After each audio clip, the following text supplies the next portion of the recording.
6:29. Qué rápido pasa el tiempo, Lore, ¿no? ¿Qué pasa? Bueno, ya estamos con nuestro primer invitado. Se trata del comunicador y analista político Manuel Mercado Gordillo. Manuel, muy buenos días. Bienvenido a Sígame los Buenos.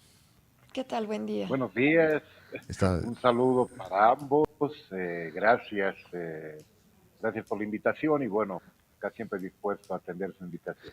es un gusto para Lorena y para mí, Marcelo, tenerte con nosotros, estimado Manuel. Bueno, hablemos un poco y entramos de volapía al tema político, Manuel.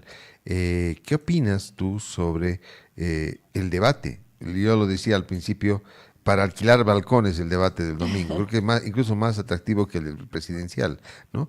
Van a estar frente a frente, ¿no? Por el PDC en este lado del ring, ¿no? Edman Lara Edman y Lara. por libre JP Velasco. ¿Qué opinas de esto? Bueno, como ustedes lo pintan, ¿no? Definitivamente va a ser una pelea, como decían en los 80, entre los rudos y los técnicos. Ah, Entonces, la lucha libre, ¿no? vamos a, Hay que darle contexto a la juventud que definitivamente, ya no entiende, ¿no? Rudo y técnico es lucha libre, ¿no? La antigua lucha libre. no, totalmente, totalmente. Pero bueno, entonces creo que sí vamos a tener un momento muy interesante, muy complejo, por dos razones. Primero, por el tipo de campaña que estamos viviendo. Los debates en otras circunstancias eh, tienden a ser bastante planos, porque son las primeras vueltas. Todo el mundo quiere brillar, todo el mundo quiere mostrar lo que sabe, lo que ofrece, de lo que es capaz. Eso generalmente sucede en las primeras vueltas. En cambio, en las segundas vueltas, y eso explica muchos temas, en realidad son campañas de contraste que lo que buscan no es sumar, sino tratar de desalentar el voto por el contendiente. ¿Sí? Entonces, eso también explica por qué el nivel de virulencia, el nivel de guerra sucia que tenemos. Ujú. Entonces, vamos a tener ese debate en ese fondo. Y por el otro lado, también tenemos el componente de los vicepresidentes. En estas elecciones, en esta segunda vuelta, los vicepresidentes se han mostrado como las estrellas de la pantalla. O sea, son ellos los que están concentrando desde las frases complicadas hasta el debate, hasta el descrédito, están concentrando la guerra sucia. Por alguna razón, los candidatos presidenciales se han apartado de ese escenario y son los vicepresidentes los que están animando el espectáculo, si vale el término, Uh-huh. del enfrentamiento y de la guerra sucia.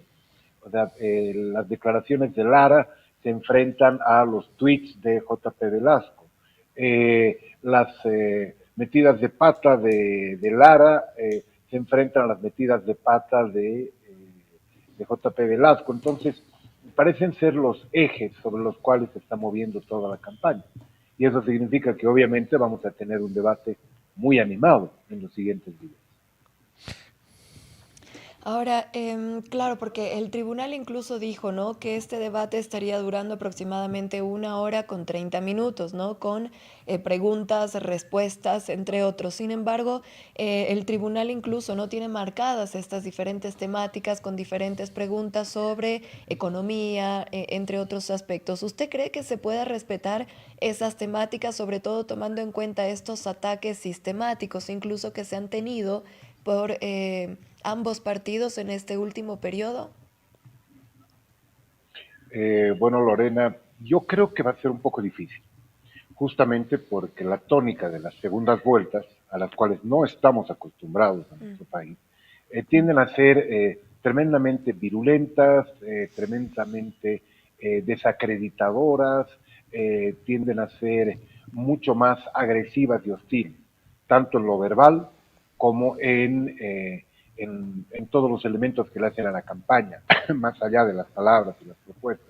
Entonces creo que va a ser un poco difícil mantener ese tema. Además, va a ser la única y última oportunidad que tienen los vicepresidentes de encontrarse en un espacio en el cual van a poder desacreditar al otro. ¿Sí? O sea, Uh-huh. porque después siempre ellos van a ser sujetos de descrédito, Es decir, cada vez que alguno hable, comete un error, tenga un desliz, o simplemente caiga en una mala fotografía, va a ser sujeto de ese tipo de ataques. Entonces va a ser el único momento en el cual ambos van a poder medirse de alguna manera en condiciones de cierta equidad y van a poder administrar sus tiempos, van a poder administrar sus palabras. Entonces yo creo que van a seguir con la estrategia que ambos tienen, que es de desacreditar al otro. No lo han hecho de manera personal, no es un tema personal, no es un tema de Lara contra JP y JP contra Lara. Es un tema mucho más estructural de la campaña. Pero yo creo que no van a desaprovechar esta oportunidad para enviar ese tipo de señales. Ahora, ¿cómo lo va a tomar la población? No lo sé. Lo que sí sabemos es que está bastante cansada, está bastante saturada de una campaña de contraste, una campaña de polarización, eh, que en realidad termina generando rechazo hacia el sistema político en general, ¿sí? En general, y segundo, le genera más incertidumbre a la población. Hay que recordar que ya en la primera vuelta habíamos visto que había un cansancio muy grande con la política, con la forma en la que se está haciendo política. Entonces, vamos a ver si es que ese intento por continuar en una campaña de desgaste, de descrédito, no termina cansando a otros sectores de la población. Y hay que recordar, en este momento ya solamente tiene dos opciones. O se va por el binomio Paz-Lara o por el binomio Quiroga-Velasco. eh, y bueno, esa es otra de las peculiaridades de la segunda vuelta, ¿no? Entonces, yo creo que vamos a, vamos a tener un debate en el cual los dos vicepresidenciables van a tener que buscar la forma en la cual libran un intento de posicionarse personalmente como de generar descrédito y desalentar el voto por el otro contendiente. Y justamente a eso era la siguiente consulta. En todo este tiempo, ¿no? Que se ha tenido bastante guerra sucia, incluso esto también ha generado ciertas dudas, ¿no? En la población al momento de cuando se les preguntan por quién va a votar. Eso ha generado bastante duda. ¿Usted cree que este debate presidencial podría continuar con estas dudas que tiene la gente o podría ser que tengan un panorama más claro para el próximo 19 de octubre? Yo creo que es muy poco probable que pueda tener ese efecto. Sería deseable, sería muy positivo, sería muy constructivo, pero creo que las últimas 3 semanas, el último mes, eh, no ha sido un espacio de campaña en el cual se hable de propuestas. Lamentablemente las segundas vueltas tienen esa característica, como les comentaba, ¿no? O sea, es un espacio donde se activan los miedos y las fobias. Sí, o sea, porque lo que se trata, como decía, es de desalentar el voto por la otra persona. Y para desalentar, lo que tienes que hacer es desacreditar, tienes que manchar, tienes que generar dudas sobre la otra persona y no tanto tratar de jalar votos para tu lado.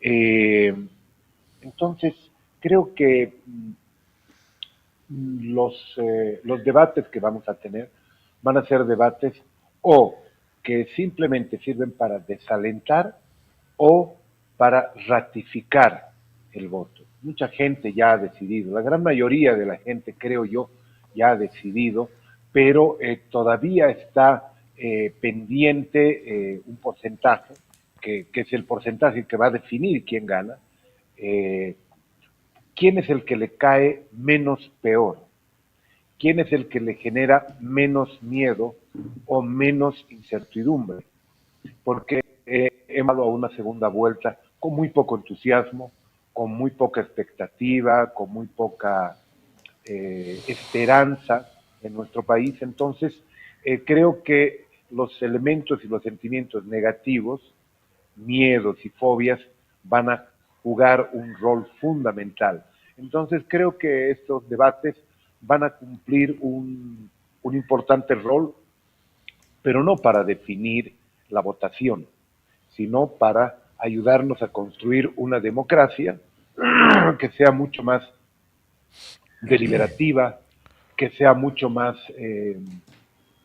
competitiva, y en ese sentido creo que sí va a ser un paso importante, salvo que alguno de los candidatos cometa un error muy importante, ¿no? Porque es otra de las máximas en comunicación política. Llega un momento en el cual de lo único que te tienes que cuidar es de no cometer errores.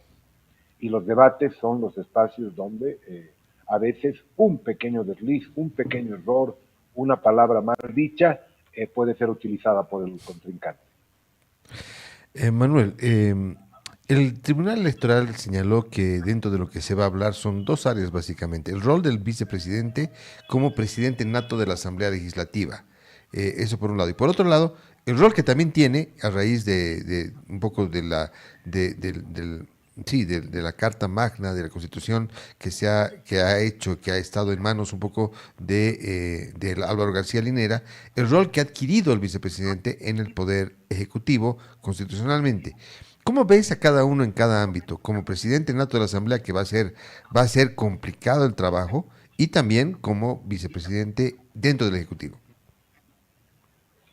Bueno, el rol del vicepresidente en esas dos dimensiones está definido por las características del gobierno. En el caso de Evo Morales, por ejemplo, y Álvaro García Linera, teníamos un vicepresidente con mucho poder porque su principal rol estaba en la articulación del órgano ejecutivo. Obviamente era una persona que tenía más conocimiento técnico y, bueno, pues podía articular mejor ciertos temas dentro del Ejecutivo. Pero ese era un encargo que le dio el presidente Evo Morales. Evo Morales asumió el rol de gran articulador político, era el que tejía la relación con organizaciones, movimientos sociales y también con sus diputados, sus senadores. Entonces, era interesante cómo el vicepresidente jugaba un rol mucho más importante en el área técnica y no tanto en el área política, en la realpolitik, en el contacto y la relación directa con los actores políticos. Esto estaba en manos del presidente. ¿Cuál será el rol que se puede jugar, o sea, que pueden jugar los dos candidatos vicepresidenciales en esta, bueno, ante la posibilidad de un nuevo gobierno que tenga alguno de los dos binomios a la cabeza? Tenemos un JP, aunque es incómodo llamarlo JP, pero creo que era preferido que se lo llame así, eh, a un Juan Pablo Velasco que tiene quizá más capacidades técnicas que políticas. Tendrá una idea un poco más clara de cómo se organizan equipos de trabajo, cómo se tienen que relacionar ciertos proyectos, programas, no solamente en el tema tecnológico, pero creo que tiene un poco ese perfil mucho más técnico que político. O sea, es mucho más parecido a Jorge Tuto Quiroga del año 97, al cual Hugo Banzer Suárez le encarga la reestructuración del aparato estatal y la modernización, casualmente son dos asignaturas pendientes en nuestro país. Entonces, tiene un perfil mucho más técnico en este sentido. Obviamente en lo político lo que puede aportar es su relación con ciertos grupos regionales en Santa Cruz y etarios con los jóvenes. Creo que ese es el aporte político que hace, pero más a nivel de perfil que a nivel de relacionamiento. En el caso de Lara es exactamente al inverso. Hernán Lara se ha constituido en un factor de representación de los sectores populares muy importante. Obviamente esto no se ha consolidado todavía, pero estamos viendo el ascenso de una figura, de un personaje muy importante para los sectores populares, especialmente del occidente del país, bueno, del occidente y del sur del país. Entonces, esa natural vinculación con sectores populares le permite tener mayor, eh, mayor espalda y también mayor cintura para moverse en el ámbito político. no así en el ámbito técnico, dado que él no tiene experiencia política. En cambio, ahí tienes a un Rodrigo Paz que está en la política, está dentro del aparato estatal desde hace unos 20 años, por entonces tiene mucha más experiencia y más capacidad técnica. Entonces, yo creo que sin encasillarlos, ambos candidatos vicepresidenciales tienen ya perfiles más o menos definidos.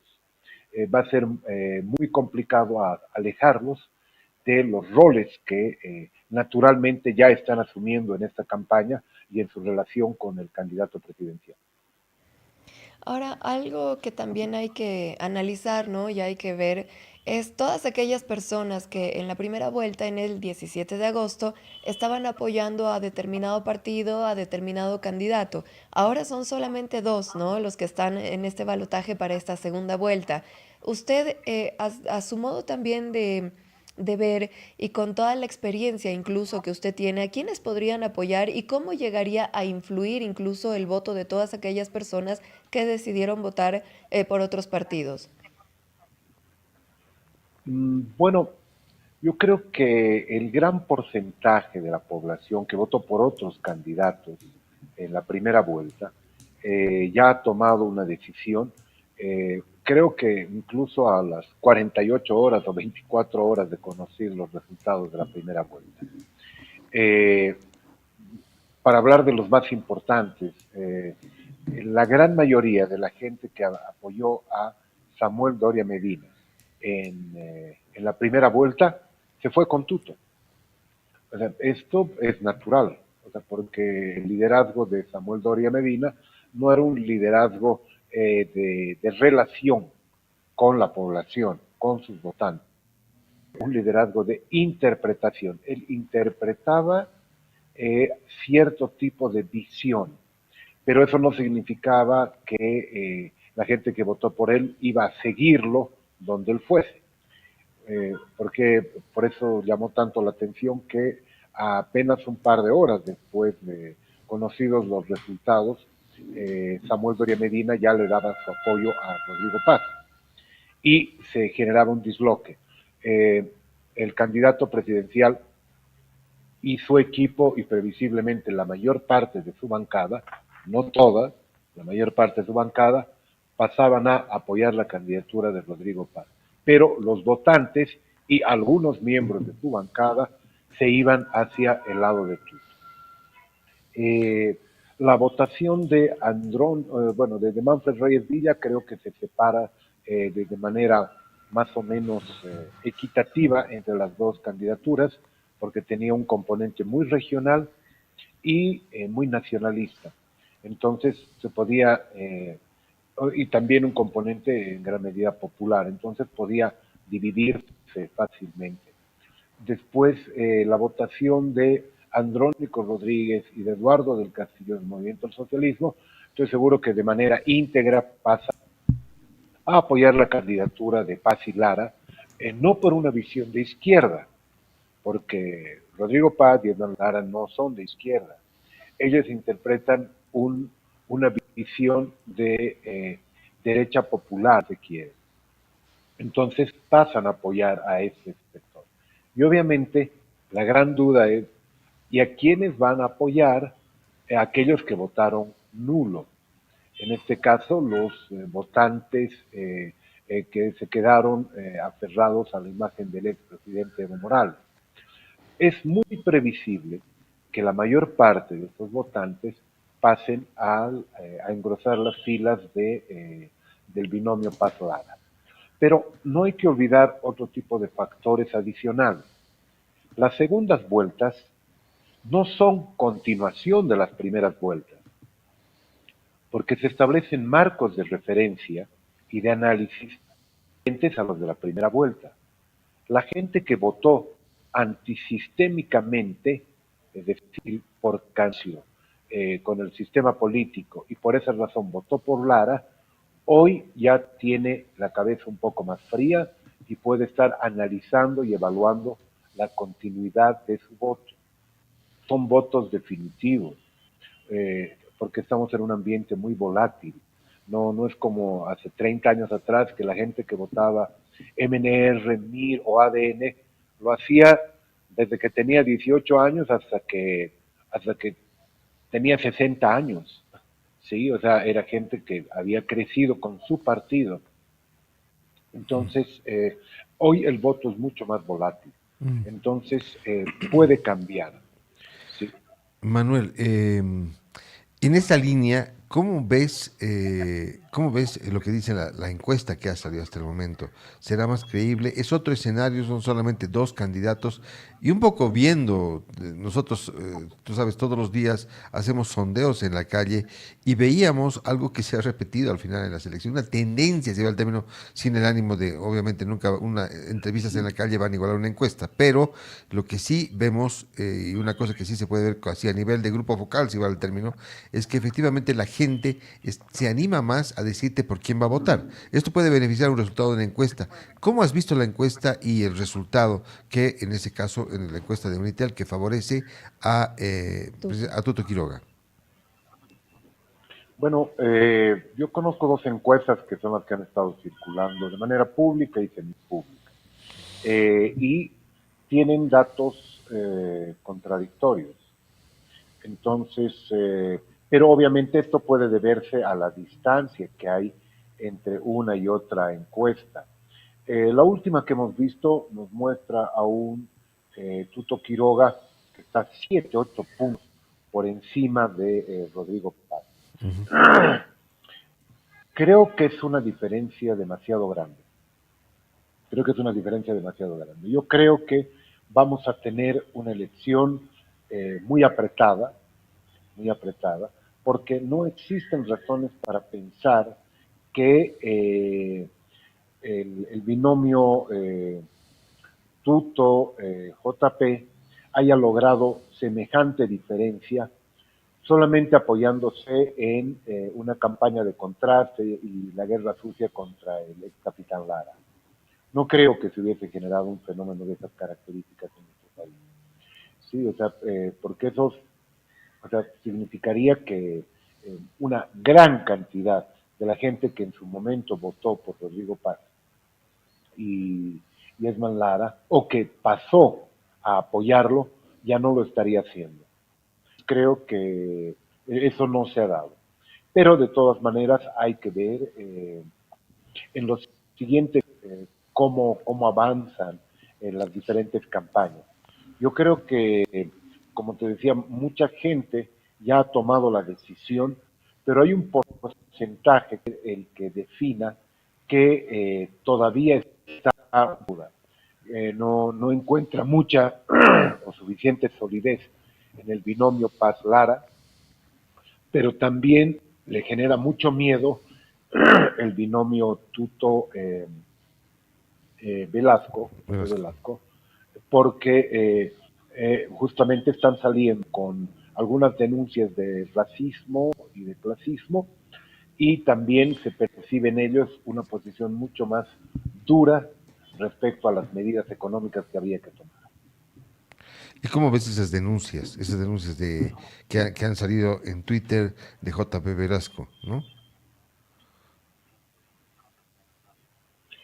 Bueno, nos llevan a un escenario que he intentado ocultar o que han preferido ocultar o descartar durante por lo menos los últimos 2 años, ¿sí? En el mundo político.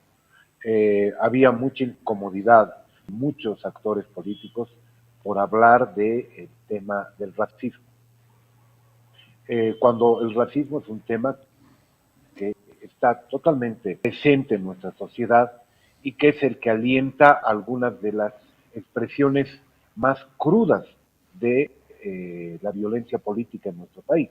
Y de otro lado, ¿verdad? Si recordamos el 2019, qué es lo que pasó con la quema de la Huipala, ahí encontramos un resurgimiento de la lucha contra el racismo en los sectores populares. Y cuando recordamos que en los últimos años, por ejemplo, no se ha hablado abiertamente del tema del racismo, se lo ha tratado de subsumir dentro de una discusión más de clase, si van, ¿no? Es decir, eran los ricos contra los pobres, no eran los indígenas contra los blancos o los mestizos contra los indígenas. Entonces, creo que ha hecho reflotar el tema, independientemente de que los tweets sean verdaderos o falsos, han vuelto a instalar una temática que es importantísima en nuestro país, porque hay que recordar que tenemos una suerte de fallas, los clivajes, esas fallas estructurales en nuestro país, y la falla más importante, el clivaje más importante, es el clivaje racial. Entonces creo que ha vuelto a instalar estas denuncias de estas de estos tweets en la temática del proceso genera un cambio en el escenario político, o al menos un reajuste. Sí, o sea, creo que es un tema que vale la pena ser discutido. Para eso también son las elecciones, para poder enfrentarnos a nuestros problemas y tratar de resolverlos de manera interesante. Y perdón que me extienda en este tema, pero yo hubiera, hubiera visto mucho mejor una, una aceptación de JP Velasco, ¿sí? De este tema, salvo que él tenga la absoluta y total seguridad de que esos son tweets manipulados, ¿sí? Eso lo sabremos quizá en los siguientes días, pero hubiera sido mucho mejor asumir que todavía vivimos en un país que enfrenta serios problemas de racismo y en el cual todas las personas tenemos la posibilidad de crecer, de enfrentar nuestra actitud hacia el racismo. No simplemente decir, yo no soy racista o no existe racismo en nuestro país. Una última consulta, por favor. ¿Cómo ves el tema de la gobernabilidad? ¿Ves que va a ser un tema fácil, sobre todo tomando en cuenta, ¿no? Em, todo este escenario político de tensión incluso que se ha tenido en todo este tiempo. ¿Tú crees que va a ser fácil que exista gobernabilidad, consenso entre cada uno de los partidos que están conformando la Asamblea? Mira, paradójicamente va a ser muy difícil conseguir gobernabilidad, pero va a ser mucho más necesario que 10 años atrás. Va a ser más difícil porque el sistema político ha perdido la costumbre de pactar, la costumbre de negociar, la costumbre de acordar, que eso es fundamental dentro de la democracia. Y la verdad es que en los últimos 20 años, dado que había una hegemonía muy contundente del movimiento al socialismo, el sistema político perdió la costumbre de negociar. Entonces, es muy difícil. Eso por un lado. Por el otro lado, hay muchas más tiendas políticas, pero adicionalmente hay una atomización de las bancadas. O sea, dentro de la bancada del PDC, por lo menos se puede hablar de 4 grupos diferentes. Dentro de Libre, no sé de cuántos grupos podemos hablar, pero existen por lo menos 3 corrientes al interior. Y así podemos ir repitiendo dentro de las bancadas que se pueden encontrar. Manuel, ¿tú crees que va a aparecer de Entonces, pronto ahí adentro una es bancada muy del difícil. MAS? Perdón que te interrumpa. Va a haber, ¿tú crees que de repente No, en la no, asamblea claro, pueda buena aparecer una pregunta. bancada del MAS de repente?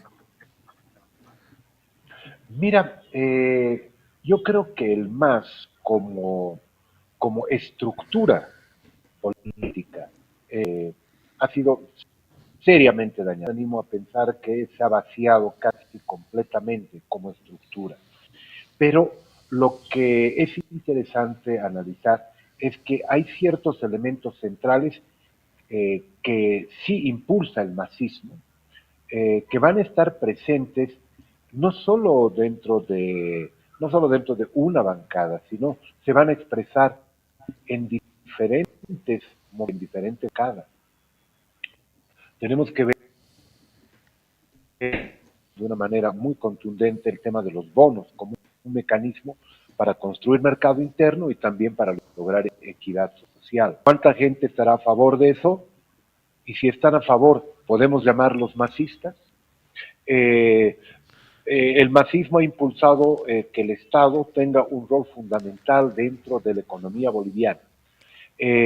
La gente que dentro de la Asamblea Legislativa apoye una presencia importante del Estado podrá ser catalogada de masista. Ahora, es muy diferente tener gente que guarde relación o ciertas simpatías por el expresidente Evo Morales, por el actual presidente Luis Arce, por otras figuras también del MAS, o de la estructura tradicional del MAS, o de las organizaciones y movimientos sociales que le dieron forma al MAS. Eso es algo bastante difícil de definir, pero yo creo que nos vamos a mover en un ambiente muchísimo más complejo, donde no descarto que existan, es decir, en unos 3 o 4 años, ya ciertos grupos claramente identificados que no se alineen definitivamente y de manera disciplinada de sus candidatos o de las cabezas de sus partidos. Bien, Manuel, muchísimas gracias por este tiempo, ha sido un gusto tenerte y bueno, te convocamos para los próximos días, que todavía, aunque faltan un poco más de 2 semanas, todavía falta mucho tiempo para las elecciones. Así que un abrazo y gracias. Marcelo, un gusto saludarte a ustedes, es la primera vez contigo en este espacio y bueno, un saludo para toda la gente que nos sigue. Hasta pronto, gracias. Muchas gracias. 9 de la mañana y 1 minuto. ¿Te parece si vamos a un corte? Ya Muy pasó bien. 1 hora, mira como si nada. Muy bien. Ya bueno.